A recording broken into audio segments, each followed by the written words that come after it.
Hallelujah. आइए परमेश्वर के लोगों, अब हमारे और आपके जीवन में ये समय है कि हम पवित्र शास्त्र बाइबल में से देखें। और आज रोमियो की पुस्तक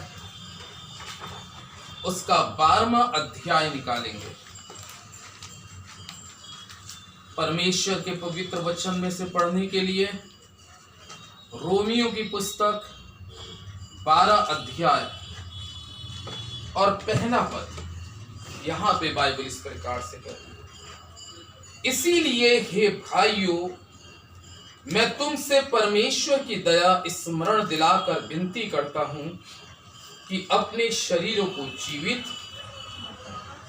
पवित्र और परमेश्वर को भावता हुआ बलिदान करके चढ़ाओ। यही तुम्हारी आत्मिक सेवा है। इस संसार के सदृश्य ना बनो, परंतु तुम्हारे मन के नए हो जाने से तुम्हारा चाल चलन भी बदलता जाए, जिससे तुम परमेश्वर की भली और भावती और सिद्ध इच्छा अनुभव से मालूम करते रहो। ये परमेश्वर का पवित्र वचन है। प्रभु के लोगों, पौलुस प्रभु यीशु मसीह का एक ऐसा महान शिष्य हुआ जो हमेशा कलीसियाओं को स्थापित करने वाला। पौलुस ने बहुत सी कलीसियाओं को स्थापित किया है। और इस पुस्तक में जब पौलुस बात करता है, तो जब लोगों के जीवन को देखता है, यानी कि जब वो अपनी कलीसिया में या जहां जहां वो कलीसिया स्थापित करता था, क्योंकि पौलुस को परमेश्वर का आत्मा, जैसे मूसा को परमेश्वर का आत्मा बताता था, बात करता था, ऐसे पौलुस से भी प्रभु बात करते थे। तो पौलुस ने 3 मुख्य बात इस पहले पद में बोली। 3 मुख्य बात क्या कही? हे परमेश्वर के दास और दासियों, हे मेरे भाई और बहनों, मैं तुम्हें परमेश्वर की दया स्मरण दिला के क्या करता हूं? विनती करता हूं। जब ये विनती वर्ड्स आता है, रिक्वेस्ट, तो इसमें हम क्या देखते हैं विनती में? कि एक बहुत बड़ा निवेदन। विनती कई प्रकार से होती है। एक विनती होती है गिड़गिड़ाहट के भी साथ, एक होती है विनती बहुत हम्बल होके, एक विनती होती है आंसुओं के साथ। हम लोग परमेश्वर से क्या करते हैं? विनती तो करते हैं, अपनी विनती प्रार्थना करते हैं। तो पौलुस ने 3 चीजें जो बताई, तो उसने सबसे पहली चीज क्या बताई? अपने शरीरों को क्या रखो? जीवित रखो। हे भाइयों, मैं तुम्हें परमेश्वर की दया स्मरण दिलाकर क्या करता हूं? विनती करता हूं कि अपने शरीरों को क्या रखो? जीवित रखो। तो कहीं ना कहीं ये शरीर जो है, अगर हम इस समय बात करें अपने शरीर के लिए, तो जब उस वक्त पौलुस उन लोगों को बोल रहा होगा, तो निश्चित है कि जो सुनने वाले होंगे शारीरिक भाव से तो वो जीवित ही होंगे, तभी तो बोल रहा था। लेकिन कहीं ना कहीं वो आत्मिक भाव से क्या थे? मरे हुए थे। हालेलुया, है ना। हम लोग कभी क्या कैसे हो जाते हैं? शरीर के भाव से तो हम जिंदा हैं आज, लेकिन अगर आत्मिक भाव से हम बात करें, तो जब भी हमारे जीवन में कोई पाप कहीं से भी एंट्री कर जाता है, और जैसे पाप हमारे जीवन में एंट्री करता है, तो हम शरीर में तो जीवित होते हैं, लेकिन आत्मा में क्या हो जाते हैं? मर जाते हैं। और मनुष्य की, किसी का भी प्राणी का ये शरीर स्वर्ग के राज्य में नहीं जाएगा। क्या जाएगा? नहीं जाएगा। इब्रानियों की पुस्तक में लिखा है कि मांस और लहू स्वर्ग के राज्य में जा नहीं सकते। इसलिए वो शरीर में जीवित रहने की जब बात करता है, तो इसका मतलब है कि कोई चीज हमें कभी कभी हमारे को मार भी देती है। और वो क्या मार देती है? पाप। बाइबल में लिखा है ना, रोमियो की पुस्तक में लिखा है कि पाप की मजदूरी क्या है? मौत है। तो जब पाप हमारे जीवन में आ गया, चाहे वो पाप छोटा हो चाहे बड़ा हो, पाप पाप ही कहलाता है। इसलिए पौलुस जब अपने उन लोगों को, जिन कलीसियाओं को स्थापित करता, उसने निरी कलीसियाओं को स्थापित करता गया, लेकिन जब पौलुस उनके पास लौट के आता था तो उनकी आत्मा को चेक करता था। हालेलुया। आत्मा को क्या करता था? चेक करता था कि कहीं ऐसा तो नहीं है कि ये शरीर के हिसाब से तो जीवित है लेकिन आत्मा के भाव से क्या है? मरे हुए। तभी तो प्रभु यीशु मसीह ने एक जगह बहुत अच्छी बात बोली, मत्ती 4 में, जब शैतान प्रभु यीशु मसीह से, जब प्रभु यीशु मसीह 40 दिन 40 रात निराहार थे। क्या थे? निराहार थे। और बाइबल में लिखा है जब प्रभु यीशु मसीह को भूख लगी तो परखने वाले ने आके उसके पास क्या कहा? देखिए, प्रभु यीशु मसीह को भी वो परखने के लिए उसके पास आकर क्या कहता है कि इन पत्थरों से कह दे, क्या कह दे? इन पत्थरों से कह दे कि ये क्या बन जाए? रोटियां बन जाए। लेकिन प्रभु यीशु मसीह ने क्या कहा? लिखा है। क्या बोला? लिखा है, मनुष्य रोटी से नहीं परंतु परमेश्वर के वचन से क्या रहेगा? जीवित रहेगा। तो अब हम इस चीज को जान सकते हैं कि हमें पौलुस जो इस पद के अंदर में बोल रहा है, हे भाइयों, मैं तुम्हें परमेश्वर की दया स्मरण दिलाकर विनती करता हूं कि अपने शरीरों को जीवित रखो। तो जीवित रहने के लिए, इस शरीर को जीवित रखने के लिए, यानी कि इसके अंदर जो आत्मा है उसको जीवित रखने के लिए हमें क्या लेना बहुत जरूरी है? अभी क्या पढ़ा? परमेश्वर का वचन। मनुष्य रोटी से नहीं परंतु वचन से क्या रहेगा? जीवित रहेगा। परमेश्वर के लोगों, ये वचन जो है जब तक हमारी व्यक्तिगत जिंदगी के अंदर में नहीं प्रवेश करेगा। अगर पौलुस ने एक जगह और अच्छी बात कही इस शरीर के लिए, क्या लिखा? रोमियो 8 अध्याय। अब हम रोमियो 8 अध्याय को देखते हैं। रोमियो 8 अध्याय में कितनी अच्छी बात लिखा है। 13 पद के अंदर में हम देखते हैं। रोमियो 8 के 13 में लिखा है, क्योंकि यदि तुम शरीर के अनुसार दिन काटोगे तो मरोगे, यदि आत्मा से देह की क्रियाओं को मारोगे तो क्या रहोगे? जीवित रहोगे। और परमेश्वर हमें क्या चाह रहा है? हम क्या रहे? जीवित रहे। हालेलुया। इस रोमियो 8 अध्याय के जब हम इस पद को 13वें पद को पढ़ते हैं तो यहां पर पौलुस साफ कहता है, क्योंकि यदि मनुष्य इस शरीर की जब तक क्रियाओं को ना मारे, अगर पूर्व काल के नबियों की बात करें, पूर्व काल के भविष्यवक्ताओं की बात करें, तो उनको इस शरीर की इच्छा करने के लिए ज्यादा कोई वो कुछ नहीं करते थे। वो किसकी इच्छा को पूरी करने के लिए? तभी तो वो नबी कहलाए, भविष्यवक्ता कहलाए। खुदा उनसे बात करता था। मेरा टॉपिक है, हे भाइयों, मैं तुम्हें परमेश्वर की दया स्मरण दिला के विनती करता हूं, अपने शरीरों को जीवित रखो। तो कहीं ना कहीं कोई चीज हमारे इस शरीर को जीवित रखने से मार सकती है। और वो मारने वाली चीज क्या बात बता रही है परमेश्वर का कलाम? पढ़िए भाई गौरव, 13वें पद में क्या लिखा है? रोमियो 8:13 में, क्योंकि यदि तुम शरीर के अनुसार दिन काटोगे, यदि तुम शरीर के अनुसार दिन काटोगे, यानी कि आज हम क्या देखते हैं? ज्यादातर लोग अन्य जातियां जो हैं, अगर मैं अन्य जातियों की बात करूं, एक मसीह परिवारों से अलग हटके अन्य जातियों की बात करूं, तो केवल उनके जीवन की जो ख्वाहिश रहती है, मैं हकीकत बता रहा हूं कि उनके जीवन की जो अन्य जातियां होती हैं, उनके जीवन की ख्वाहिश क्या होती है कि उनकी शारीरिक क्रियाएं क्या हो सके? पूरी हो सके, यानी कि उनकी शारीरिक इच्छा जो उनको चाहिए, यानी कि उनको सारे ऐश आराम चाहिए, गाड़ी बंगला मोटरसाइकिल हर चीज चाहिए, रहन सहन अच्छा चाहिए, सब कुछ, यानी कि वो अपनी जिंदगी का ज्यादा समय इन दुनियावी चीजों में व्यतीत कर कर अपनी आत्मा को नरक की तरफ ले जा रहे। इसलिए मूर्ति पूजकों के लिए साफ लिखा है कि इनका तो इंसाफ भी नहीं होगा। ये समझिए कि जैसे कोयले को उठाकर उसमें भर के एकदम बॉयलर के अंदर में फेंक दिया जाता था, इनका तो न्याय भी करने के लिए वो नहीं होगा। क्योंकि ये शरीर की क्रियाओं को ही पूरा करने में, अपनी संसारिक अभिलाषाओं को पूरा करने में लगे रहे, जबकि पौलुस क्या कहता है, अपने शरीर को जीवित रखो।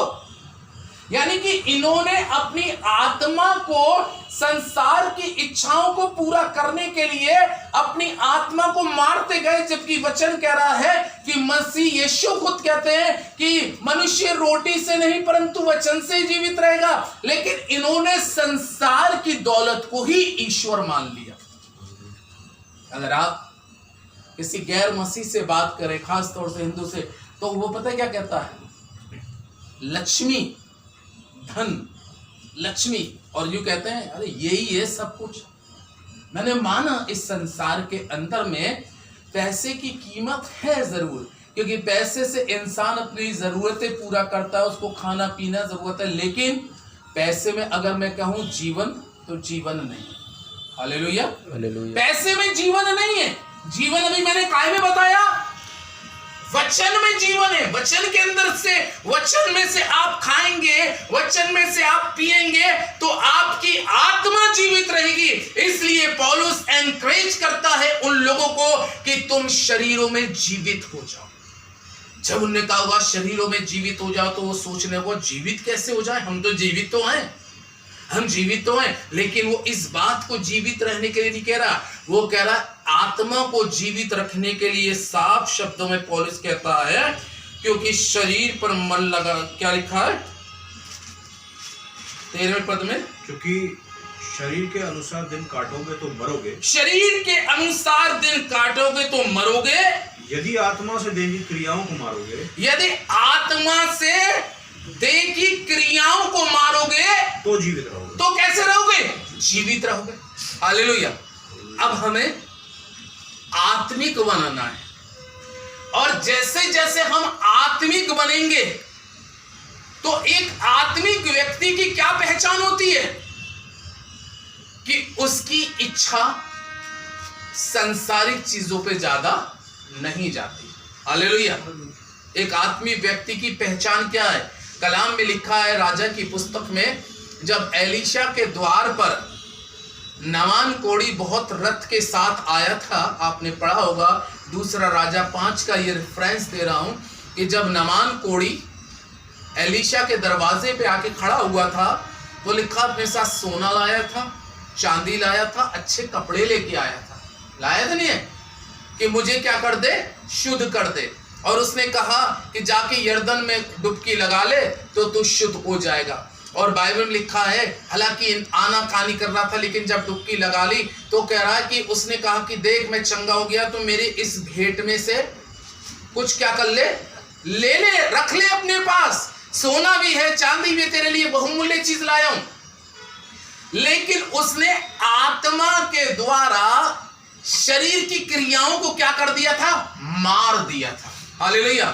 अगर ऐसे ही झूठा या लालची होता व्यक्ति, तो तुरंत जाके सोचता, अरे मेरी तो वो नवा कहता पूरा रथ जो भरा हुआ है, वो किसके लिए एलीशा, तेरे लिए। लेकिन मैंने आपको पहले बताया कि उस वक्त के नबियों की मुंह माया नहीं होती थी कि उनको कुछ दुनियावी चीज चाहिए। हालेलुया।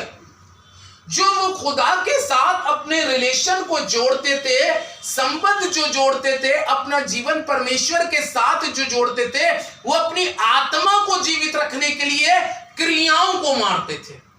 आज उल्टा हो रहा है साहब। आज इंसान की, सही बता रहा हूं, क्रियाएं ज्यादा बढ़ती हैं, बनिस्बत अपनी आत्मा की इतनी ज्यादा चिंता नहीं करते, क्रियाएं ज्यादा पड़ रही हैं। लेकिन एक आत्मिक व्यक्ति को जैसे जैसे प्रभु में वो आगे बढ़ेगा, जैसे जैसे वो परमेश्वर के वचन में आगे बढ़ेगा, जैसे जैसे वो परमेश्वर की इच्छा को पूरी करने का प्रयास करेगा, खुदा के लोग वो क्रियाओं को मारता जाएगा। इसी पौलुस ने मालूम है जब अपनी क्रियाओं को सारी मारा तो ये उस वक्त का एक अच्छा मालदार व्यक्ति था। कलाम में लिखा है कि इसने अपनी धन संपत्ति को, और बाइबल स्कॉलर्स कहते हैं कि पुराने वक्त का ये व्यक्ति एक मालदार व्यक्ति था। इसके पास में 2 समुद्री जहाज हुआ करते थे। लेकिन जब ये यीशु को जाना, आत्मा ने इसको, परमेश्वर की आत्मा ने जब इसको जीवित कर दिया, उससे पहले ये शाऊल था। जब तक ये शाऊल था तब तक आत्मा में क्या था? मरा हुआ था। आत्मा में क्या था? मरा हुआ था। लेकिन आत्मा में तो मरा था, लेकिन शारीरिक भाव से अगर बात करें तो बहुत पैसे वाला था, नाम था, रुतबा था। लेकिन जब यीशु मसीह को इसने पहचान लिया, उसकी आवाज को पहचान लिया, उसकी शीरीन आवाज को समझ लिया, तो वो अपना सब कुछ छोड़कर, मालूम है क्या कहता है परमेश्वर के लोगों? मैंने मसीह के लिए अपनी इस सारी धन संपत्ति को क्या समझा? कूड़ा समझा। क्या समझा? क्योंकि उसने अपनी सारी इच्छाओं को, उसने सारी क्रियाओं को, जब वो मसीह में जीवित हो गया, तभी तो कहता है मसीह में जीवित रहना और मरना मेरे लिए क्या है? लाभ है। अगर मैं जीवित हूं तो मसीह के लिए, मरूं तो मसीह के लिए। बाद में उसके जीवन में इतनी बड़ी एक टेस्टमनी निकल के आती है, और प्रभु के लोगों, ये एक ऐसा शख्स हुआ कि जो परमेश्वर के लिए, उसकी महिमा के लिए इसने लाखों करोड़ों आत्माओं को जीवित कर दिया। आमीन, आमीन। वचन के द्वारा बहुत से लोग जो आधम में, बहुत से लोग जो पाप में, बहुत से लोग जो बुराई में, बहुत से लोग जो गलत कामों में फंसे हुए थे, लेकिन जब ये पौलुस जीवित होता है तो ये लोगों को वचन के द्वारा ये उत्साहित करता है और बतलाता है, हे भाइयों, मैं तुम्हें परमेश्वर की दया स्मरण दिलाकर विनती करता हूं, अपने शरीरों को जीवित रखो। हालेलुया। अपने शरीरों को जीवित रखो। और जीवित रखने के लिए अभी हमने क्या पढ़ा कि आत्मा के द्वारा यदि शरीर की क्रियाओं को मारोगे तो तुम कैसे रहोगे? जीवित रहो। हालेलुया। आत्मा के द्वारा शरीर की क्रियाओं को मारना। आज प्रभु के लोगों, वो क्रियाएं जो हमें मृत्यु की तरफ खींच के ले जाती है, वो क्रियाएं जो हमारी आत्मा का नुकसान कर सकती हैं, वो क्रियाएं जो हमें नरक तक ले जा सकती हैं, उनका हमें इस शरीर में रहते हुए आत्मा में होकर उनका अंत करना बहुत जरूरी है। हालेलुया। तब तुम, कलाम कह रहा है, तब तुम जीवित रहोगे। ये परमेश्वर का वचन है। और इसी के रोमियो 8 अध्याय के यदि हम 6 पद के अंदर में पढ़ेंगे तो 6 पद के अंदर में क्या लिखा है? शरीर पे मन लगाना तो मृत्यु है, परंतु आत्मा पर मन लगाना जीवन और शांति है। हालेलुया। शरीर पे मन लगाना यानी कि, फिर मैंने कहा, शरीर की इच्छाओं को यदि मनुष्य अपने जीवन में केवल पूरा करने का प्रयास करेगा और करता रहेगा तो वो मृत्यु की दशा में है। साफ बाइबल कह रही है, साफ पौलुस इस चीज को कह रहा है, जब तक मैं संसार में था तो मैंने सांसारिक चीजों पे जब मन लगाया, मैंने सांसारिक चीजों को बहुत पकड़ा, मैंने संसार चीज को बहुत प्राप्त किया, लेकिन उस दशा में मैं कैसा था? आत्मिक रीति से मरा हुआ। मैंने संसार की चीजों को, पौलुस कहता है, जब मैं शाऊल था तो मैंने बहुत कुछ प्राप्त कर लिया, लेकिन उस प्राप्ति के बाद यदि फिर मैं अपने जीवन को चेक करता हूं तो कह रहा है शरीर पे मन लगाना तो क्या है? मृत्यु है। तब उसने जाना कि मैं तो मृत्यु की दशा में पड़ा हूं, मैं तो पाप में हूं, मैं मृत्यु की दशा में हूं और मुझे इस मृत्यु की दशा से बाहर निकलने की जरूरत है। मुझे और आपको इस मृत्यु की दशा से सबको बाहर निकलने की जरूरत है। और जब तक हम बाहर नहीं निकलेंगे तो प्रभु के लोगों, शरीर तो जीवित है लेकिन आत्मा जो है वो आधम के कारण मरी हुई है। अपनी इच्छाओं को आत्मा पूरी करने का, शरीर पूरा करने का अगर प्रयास कर रहा है तो आत्मा मरी हुई है। इसलिए रोमियो की पुस्तक के अंदर में यदि आप एक वचन को और पढ़ें तो लिखा है 6 अध्याय के अंदर में, रोमियो 6 अध्याय के अंदर में वचन क्या कहता है, 6 पद के अंदर में, रोमियो 6 के पहले 6 पद को पढ़ेंगे, लिखा है हम मानते हैं कि हमारा पुराना मनुष्य उसके साथ क्रूस पर चढ़ाया गया। कौन सा पुराना मनुष्य तत्व? पौलुस कहता है हम जानते हैं कि हमारा पुराना मनुष्य तत्व उसके साथ क्रूस पर चढ़ाया गया ताकि पाप का शरीर व्यर्थ हो जाए और हम आगे को पाप के दस्ताव में ना रहे। आमीन। क्या चढ़ाया गया? हमारा पुराना मनुष्य तत्व कहां पे चढ़ाया गया? क्रूस पे चढ़ाया गया। यानी कि जब यीशु मसीह क्रूस पे चढ़ाए जाते हैं तो क्या चढ़ाया गया?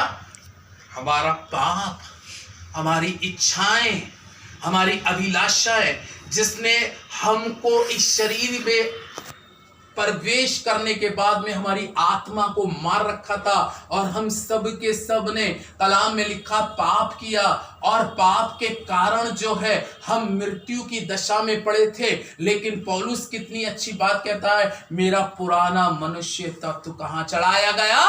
क्रूस पे चढ़ाया गया। वो अगर हमारा पुराना मनुष्य तत्व क्रूस पे नहीं चढ़ाया जाता तो हम आज इस आत्मिक वचन को हाथ में पकड़े हुए ना होते। अगर वो पुराना मनुष्य तत्व हमारा क्रूस पे ना चढ़ाया गया होता तो आज मैं इस वचन को आपके साथ बोल नहीं रहा होता और आप इस वचन को सुन नहीं रहे होते। हालेलुया। पौलुस कितनी अच्छी बात कहता है इस चैप्टर के अंदर में, मेरा पुराना मनुष्य तत्व क्रूस पे चढ़ाया गया। वो इसलिए चढ़ाया गया कि अब मैं जीवित ना रहूं वरन मसीह मुझ में क्या रहे? जीवित रहे। मसीह मुझ में जीवित रहे। इसलिए वो सारी चीजें मैंने खुदावन यीशु मसीह के नाम से, कलाम साफ कहता है कि मैंने कहां चढ़ा दी? क्रूस पे चढ़ा दी। क्रूस पे चढ़ा दी परमेश्वर के लोगों, ताकि आगे का ये बाकी का जीवन मसीह के साथ जीवित रहे। एक चैप्टर और पढ़ेंगे, गलातियों की पुस्तक 5 अध्याय।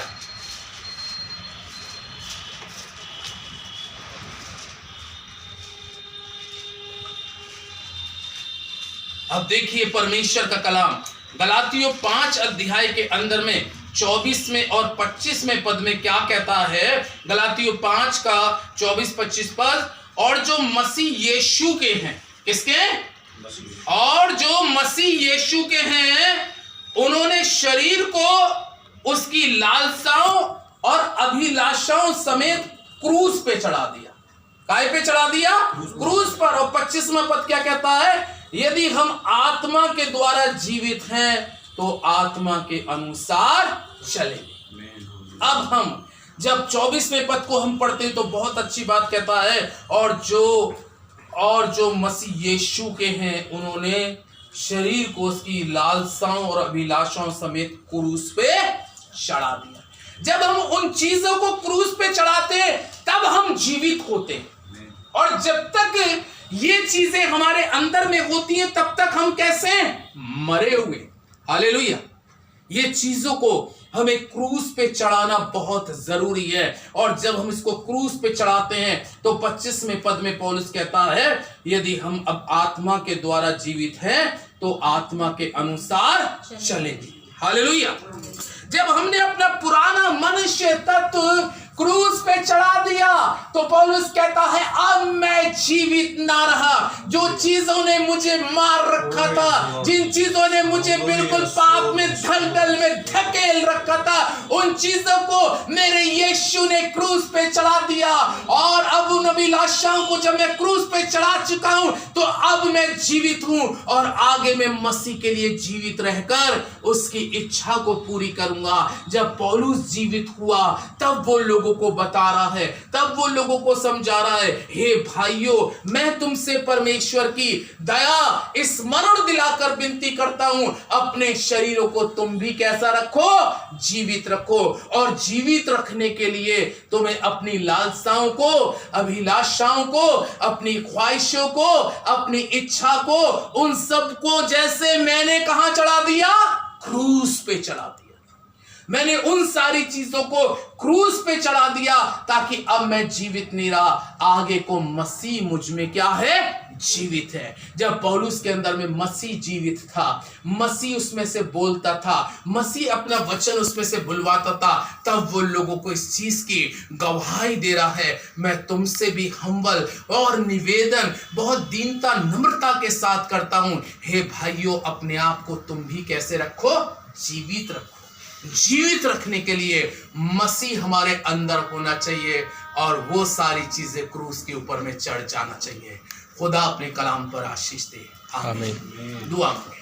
हमारे जीवित महानकारी अद्भुतकारी सामर्थी परमेश्वर, राजाओं के राजा, प्रभुओं के प्रभु की कलाम कह रहा है, अब मैं जीवित ना रहा, क्योंकि मैंने सारी चीजों को, सारी लालसाओं अभिलाषाओं को क्रूस पे चढ़ा दिया। खुदा बाप, मैं तुझसे दुआ करता हूं प्रभु यीशु मसीह नासरी के नाम से, ओ पवित्र आत्मा, आप इस वचन के द्वारा हमारे अंदर से वो सारी चीजों को क्रूस पे चढ़ा दे, ताकि तू हमारे अंदर जीवित रहे। परमेश्वर, एक बार फिर से हम दुआ करते हैं पिता, इस परिवार को, भाई अफजल मसीह को, इनकी पत्नी को, इनकी बेटी को आशीष कर, और परिवार तेरी ओर से ब्लेस हो। हम सब प्रभु अपनी ख्वाहिशों को जैसे पौलुस ने क्रूस पे चढ़ाया, काश हम सब उसको क्रूस पे चढ़ा के अपने आप को जीवित रखें। यही तुम्हारी आत्मिक सेवा है। ओ परमेश्वर, मैं आपका धन्यवाद करता हूँ।